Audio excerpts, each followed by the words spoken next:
শুভ সকাল বন্ধুরা, আমার আরও একটি নতুন ব্লগে তোমাদের সবাইকে স্বাগত জানাই। আশা করছি তোমরা যে যেখান থেকে আমার ভিডিওটা দেখছো তোমরা ভালো আছো, সুস্থ আছো। আমি মোটামুটি ভালো আছি।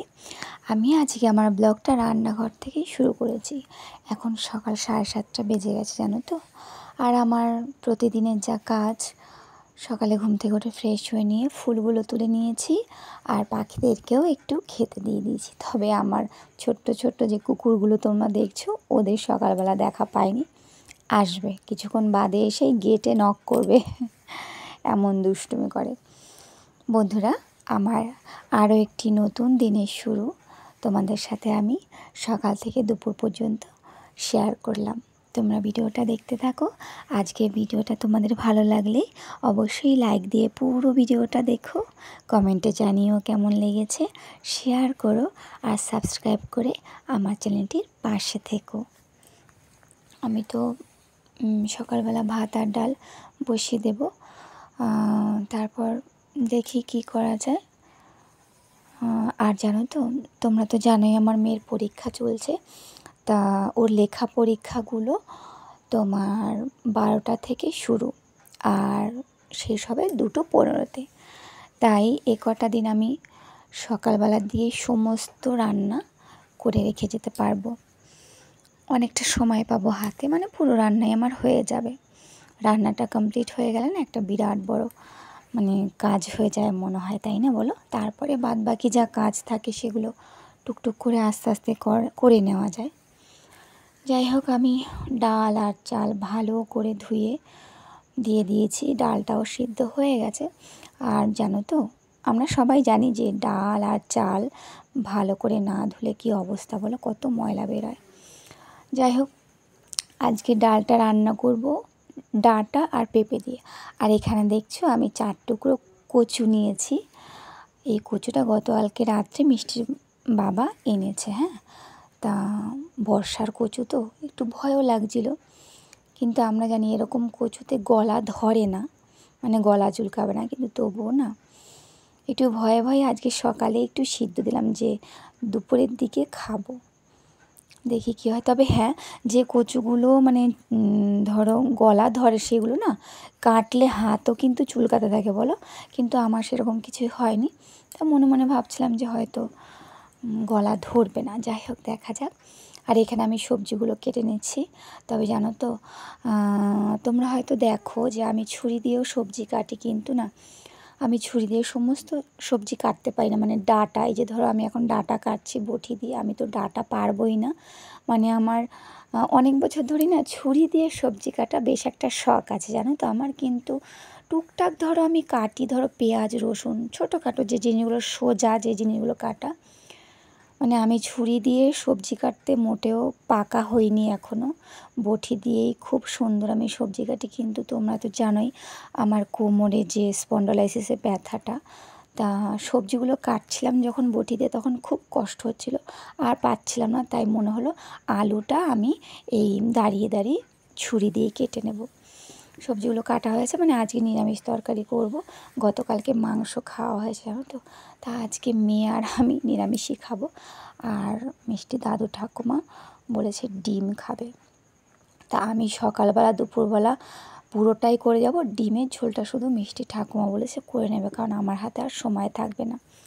সবজিগুলো কাটা হয়ে গেল। আর এখানে দেখো আমি উচ্ছে ভাজা করছি। মিষ্টির বাবাকে দেবো ঠিক করেছিলাম, কিন্তু ওর বাবা আজকে তাড়াতাড়ি বেরিয়ে গেছে, দিতে পারিনি। আর এখানে দেখো ছাতুর প্যাকেটটা এনেছে, 2 দিন হলো, ঢালাই হচ্ছিল না। আর ছাতুও খেতে পাচ্ছিলাম না, ছাতুটা একদমই শেষের দিকে চলে গেছে। ছাতুটা আমি ঢেলে নিলাম। যাই হোক, এখন তো তাড়াতাড়ি রান্নাঘরটা সামলে আমি মেয়েকে ধরবো। মেয়েকে একটু বই খাতা নিয়ে বসিয়ে রেখেছি যে একটুখানি দেখ, যতক্ষণ না স্কুলে যাওয়া হচ্ছে যেটুকু দেখে। আর পরীক্ষার মুহূর্তে একটু চোখ বোলালেই তো অনেকটাই হয়ে যায়। যাই হোক, নিরামিষ তরকারিটাও আমার হয়ে যাবে। আর জানো তো, আমরা তোমরা হয়তো আমার ব্লগে দেখো যে ধনেপাতাটা খুব ব্যবহার করি। হ্যাঁ, সারা বছরই যদি একটু গন্ধওয়ালা ধনেপাতা পাওয়া যায়, মানে আমরা ধনেপাতাটা সবাই একটু পছন্দ করি, জানো তো। আর নিরামিষ তরকারি বলো, মাছের তরকারি দিলে তো অসাধারণ লাগে। হ্যাঁ, এই দেখো তরকারিটা আমার হয়ে গেছে। আর আচ্ছা, এটা কিন্তু আমি মেয়েকে স্কুল থেকে দিয়ে আসার পরে করছি এই ভিডিওটা। মেয়েকে দিয়ে এসে কিছুক্ষণ বসে থেকে আমি মানে প্রচণ্ড জল তৃষ্ণা পেয়েছে, তা ভাবলাম একটু 1 গ্লাস শরবত করে খাই। তা একটু লেবুর রস আর নুন একটু চিনি দিয়ে আমি শরবতটা বানিয়ে খেয়ে নেব। তারপরে বাদবাকি যে কাজগুলো আছে, ঘর মুছে নেওয়া আর রান্নাঘরে এক গাদা বাসন হয়ে গেছে, জানো তো। রান্নাঘরটা পরিষ্কার সব করে নেব। আর যেহেতু মেয়ের 2:15-তে ছুটি হবে, একটু তাড়া আছে, তাই সমস্ত কাজগুলো আমাকে তাড়াহুড়ো করেই করতে হবে। আর ওয়েদারটা কি বলো তো, 2 দিন ধরে দেখছি বৃষ্টি পড়ছে না, কিন্তু ছায়া একটা ভাব আছে, রোদ উঠছে না সেরকম। কিন্তু ধরো অনেকটা পথ হেঁটে চলে গেলে যে গরমটা লাগে ওই গরমটা আছে। যাই হোক, আমি শরবতটা খেয়ে ঘরগুলো সব মুছে ফেলেছি। এখন বাসনগুলো সব মেজে নেব, তারপর যা কাজ করে আমি আস্তে আস্তে। তবে হ্যাঁ, জানো তো এখন কিন্তু 1:30টা বেজে গেছে। আমি খুব তাড়াতাড়ি মানে করছি। এদিকে জানো তো আমাদের টাইম কলে যে জল আসে, জলও চলে গেছে। আমি অবশ্য জল তুলে রেখেছি বাথরুমে। সব কাচা দেওয়া হয়ে মানে সব এদিকের কাজটা হয়ে গেলে আমি স্নান করে তাড়াতাড়ি করে রেডি হয়ে নেব। আর ওদিকে কচু সিদ্ধটা তো রয়েছে, ওটাও বাটতে হবে। আর আমি ভীষণ তাড়াহুড়ো করছি, আর শুধু ঘড়ির দিকে তাকাচ্ছি আর কাজগুলো করছি, জানো তো। এই দেখো আমি এখানে 2টো কাঁচা লঙ্কা, একটু মানে নুন যতটা লাগবে, আর সর্ষে, কালো সর্ষে নিয়েছি। কচুটা ভালো করে দেখো, কচুগুলো কি সুন্দর নরম হয়ে গেছে। আর এরকম একটা কচু পাটা গরম গরম ভাতে কী না মজা লাগে বলো। তবে হ্যাঁ, দুপুরে একটু খাবো তো, কিন্তু ভাতগুলো তো সবই ঠান্ডা হয়ে গেছে। আর এখানে দেখো একটু ধনেপাতা দিয়েছি, মানে এভাবে না আমি আমার শাশুড়িকে দেখেছি করতে। তবে ধরে নাও ওনারটা দেখেই মানে এভাবে করে, আমিও সেটাই করি। ভালো লাগে, জানো তো, খারাপ লাগে না, ভীষণ স্বাদ লাগে। গরম গরম ভাতে তো ভীষণই মজাদার খাবার এগুলো, আর আমি এগুলো ভীষণ পছন্দ করি। আর আমার ছোট্ট মেয়েটাও ভীষণ পছন্দ করে, জানো তো। দেখো বাটাটা আমার হয়ে গেল। এখন আমি তাড়াতাড়ি করে চলে যাব স্নান করতে। জামা কাপড়, অর্ধেক জামা কাপড় কাচা হয়ে গেছে, মানে যে কটা জামা কাপড় ছিল। এই দেখো দেখো আমি পুরো রেডি হয়ে গেছি, মেয়েকে আনতে যাব। চলো মেয়েকে নিয়ে আসি, রাস্তায় বেরিয়ে পড়েছি। আর দেখো আকাশের অবস্থা।